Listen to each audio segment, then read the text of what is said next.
This is the real camera right here. You like this camera? Yep. Could I take a picture of your camera? I gotcha. This is my Canon EOS R, which came out I don't even know how many years ago. The video capabilities max out at 8-bit internally and leaves much to be desired. And this is the product that actually brings it alive. I got this camera years ago as just kind of to have a stills camera because I don't really have one, and maybe a little bit of autofocus video because, you know, my other cinema cameras don't do that. But it's always been like a very last resort camera because of the quality. Everything just looks crunchy and just not very good. Now, by simply plugging my phone in the Atomos Ninja, it's like I have a much more expensive mirrorless camera. I can shoot in the codec that I really enjoy, ProRes LT, and all the footage being saved directly to the phone, which I obviously have a great workflow for. But when Atomos reached out and asked if I wanted to test out the Ninja phone, I was very curious to see what possibilities it would bring to a variety of different cameras. So I want to say upfront that Atomos did supply me with a beta version of their app for the testing period of this video. This includes the new big availability to record in 4K, as well as the latest camera to cloud technology, so integrations with Frame.io, live streaming, all that good stuff, which we'll dive into in the next couple minutes. But right when you get the Ninja phone out of the box, you'll see that it's a pretty easy setup. It comes with, of course, the Ninja phone and 2 different cables. Now, this is the cable you're going to be plugging into your USB-C enabled phone. And what I love about these cables is the fact that it is a locking one. So you hear a nice satisfying click when you plug it in, and it's not going to go anywhere. Now, the other main port that you're going to use, of course, is the HDMI in, and this is going to bring in a signal from any camera you're plugging into. One thing I was super excited to test out was going to be putting the Ninja phone with a HDMI to USB Type-C and connecting it to the Pixis. Because the latest Blackmagic cameras actually have done away with ProRes as a codec, which for me is fine because I love B-RAW. But for a lot of people, I know a lot of broadcasts and other people who just prefer the ProRes codec would love to be able to still have ProRes on their Blackmagic cameras.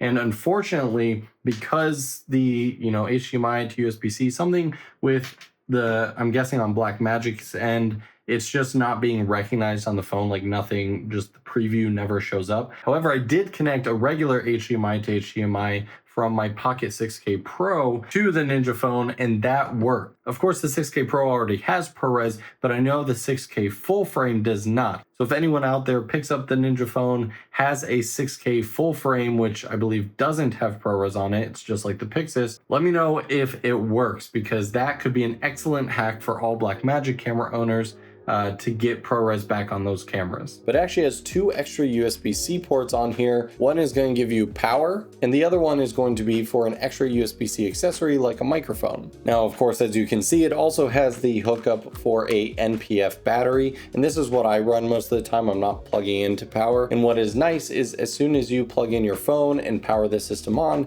this battery will indeed charge your phone as well, giving you a lot longer battery life on all the devices. On the bottom, we have a quarter 20 with airy locking pins for anti-twist. And on the top, we have a cold shoe adapter. So if you want to, again, hook up a microphone or any other accessory, you can do that here. My honest only gripe with the entire physical build of the Ninja phone is how you connect the phone. To me, I'm kind of a fan of just like the, spring tensioned phone clamps, because usually you can stretch them out, you can use phone cases and everything. While the Ninja phone opted for this loosening of these 2 screws, which they are nice and long, they're very rough textured, but the downside is it's kind of becomes a 2-handed operation, and surprisingly, it doesn't open wide enough for really any type of case. So right now you'll put your phone in there, you'll kind of push up on the bottom to make sure it's tight, and then you'll just tighten the screws down, and it does work. And after you do it a couple times, it becomes very easy,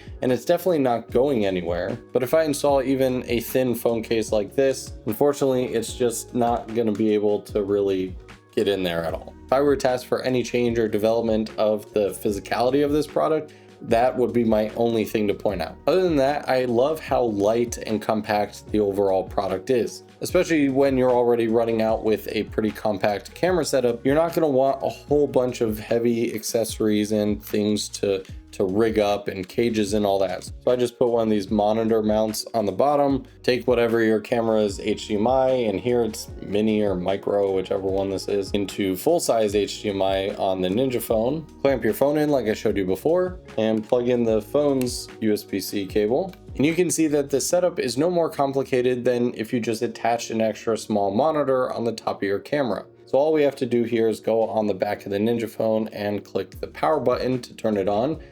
My phone's gonna automatically start charging, which we can see up by the indicator on top. And within a few seconds, you'll instantly see a preview at the top. The other advantage of using this system while literally out shooting is you get the advantage of the iPhone's screen and speakers. I just did playback on the last clip to make sure that like the audio was sounding decent, and it's wild how much better it sounds coming out of the phone, which is closer to what I'm gonna get on my computer compared to using like a lot of these mirrorless camera speakers. And that's a good segue to the interface of the Ninja phone. The entire interface is amazing, which doesn't surprise me because Atomos has many years of experience in the monitor and user interface. So you can choose anywhere from having a clean feed all the way to having your meters, your runtime, your battery life, all the important information at the top, and of course running through the series of different monitoring options like focus peaking, zebras, anamorphic D-squeeze previews, and all the other monitor settings you're used to. And you can customize a lot of these settings as well by pressing and holding. And of course the only difference here is rather than hitting record on the camera, I'm going to hit record on the phone, because the media files are actually going to be saved into the phone itself and not onto the memory card of the camera, because it's just like an external recorder.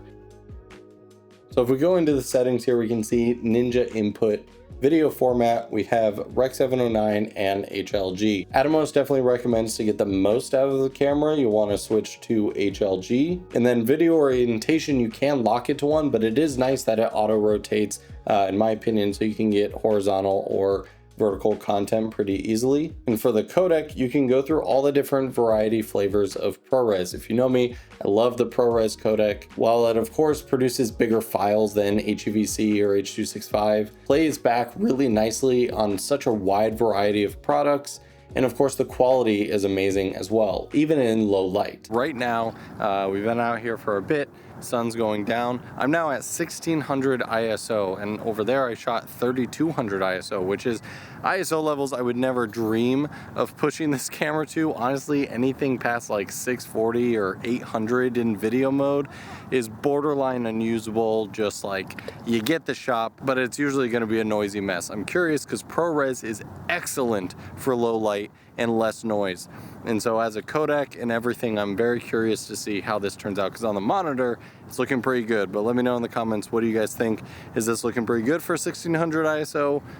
Or is it still kind of showing its kind of budget camera age? Just like when I'm filming on my phone or any other camera that shoots ProRes, for me, I really like ProRes LT. I think it's the best balance of retaining that ProRes quality, but not taking up nearly as much space as something like ProRes HQ. Now, a nice thing is at the same time that you're recording the original full-size file, you can also keep a proxy version, which for this, I have set to the best quality, which is a 10-bit HDR HEVC. But not only can you adjust the codec, but you can also record a proxy at a different resolution, making uploads that much faster. You can also go in and adjust the quality, which I'm guessing is just the bit rate of it. So let's talk about this function button. So if I go back to my preview pane here, you'll see on the right-hand side, we of course have our record button in the middle. On the top of that, we have our camera to cloud functionality, which we'll talk about next. But below that is our action button. In this, you can actually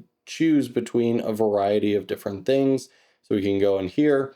And I want to point out that by default, at least mine came with play recent. And this scared the heck out of me one time because I had recorded a bunch of clips. And then the next day I went and I recorded one more clip. I wanted to see playback and I wanted to swipe to the previous day's shoot and no clips were showing up. I started freaking out, like, did anything actually record? But it turns out that it by default is not full media playback and it was just playback recent. And so I went ahead and I changed this to the files.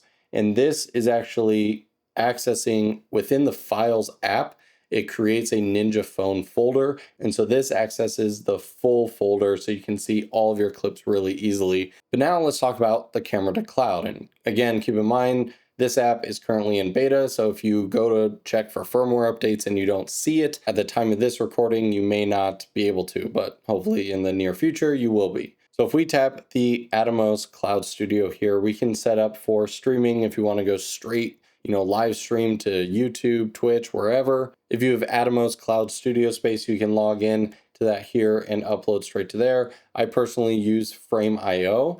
And what this allows me to do is once I get logged in, I can select a specific project here. So I can just go to, say, my creator folder here, and you can choose the upload type. So your choice here is you can either wait until you stop recording the clip and then it will start to upload it, or the progressive upload, which is as you're recording, it's going to upload the file in real time as well. It's totally up to you. You can test out, see which workflow works best for you. I've been using the progressive upload, and that is pretty cool. And once you have your settings set up, you can see that the cloud now has that orange glow around it, meaning it's set up, ready to go as soon as you start recording. Camera to cloud is going to be enabled. If you want to turn that off, you can go to change service and then just select none. And now it's just gonna save the files locally and not stream or back up anywhere on the cloud. Now, of course, the image quality. What does this actually do to the image? Well, you can see from these couple clips here shot on the 8-bit internal recording where everything is just kind of standard Rec. 709. You can see everything looks pretty crunchy. It's very contrasty, and just like any other baked in Rec. 709 8-bit footage, if you were to look at the scopes graph, all the data is going to be pushed and pulled to the edges. There's nothing you can really do to either save the highlights, bring up much shadows without crazy noise and artifacting, and definitely not a lot of room for stylizing the footage, which obviously I'm a huge fan of doing. And just to compare this 10-bit ProRes LT image compared to this, which is recorded internally into the camera on the SD card, this is the baked colors 8-bit file. And yeah, hopefully you can see a huge difference in, of course, not only the raw file, but just what you're able to do to the image after the fact. Because with this image, can't really do a whole lot. Can't do much to fix anything and can't do much to stylize anything compared to this image, which just gives us so much more ability to edit and stylize in the way that I would like the footage to look like. So who is the Ninja Phone actually for? In the beginning, I was thinking about this is the thing that brought my EOS R, or like a basic mirrorless camera, alive. But now I'm actually starting to lean towards it's actually almost like an iPhone filmmaking enhancement tool. Because all of the reasons I love filming on my phone, you get great quality, it's ProRes, you get log, it's 10-bit, and of course it's cellular connected, so you can immediately upload and post the footage wherever you want. But of course you're limited by the physical, incredibly small sensor on phones. But now I basically get all of the same amazing features. You get professional